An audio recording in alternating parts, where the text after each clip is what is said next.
एक व्यक्ती रस्त्याने चालत असतो आणि साईडलाच एक इमारतचं बांधकाम चालू असतं आणि तिथं काही कामगार काम करत असतात. तो व्यक्ती त्या तीन लोक जी काम करतात त्यांच्याकडे बघतो. काम तर ते तिन्ही सेम करतात आहे, परंतु त्यांच्या चेहऱ्याचे हावभाव हे वेगवेगळे होते. त्याला खूप आश्चर्य वाटतं. तो म्हणतो आपण ह्या तिन्ही लोकांना जाऊन भेटूया आणि विचारूया की तुम्ही काय काम करता. तो पहिला जो कामगार व्यक्ती आहे त्याला भेटतो आणि म्हणतो तू काय काम करतो. तो म्हणतो दिसत नाही का मी काय काम करतोय ते. त्यानंतर मग तो दुसऱ्या माणसाकडे वळतो. दुसऱ्या माणसाला विचारतो की तू काय काम करतो. तो म्हणतो की मी माझ्या पोटासाठी काम करत आहे.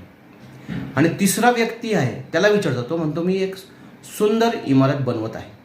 बघा मित्रांनो, तिन्ही व्यक्ती सेम काम करत आहे, परंतु प्रत्येक माणसाचा जो दृष्टिकोन आहे तो वेगळा आहे. म्हणून आपला दृष्टिकोन बदलणं महत्त्वाचं आहे, तर आपलं जीवन समृद्ध होईल. Thank you very much.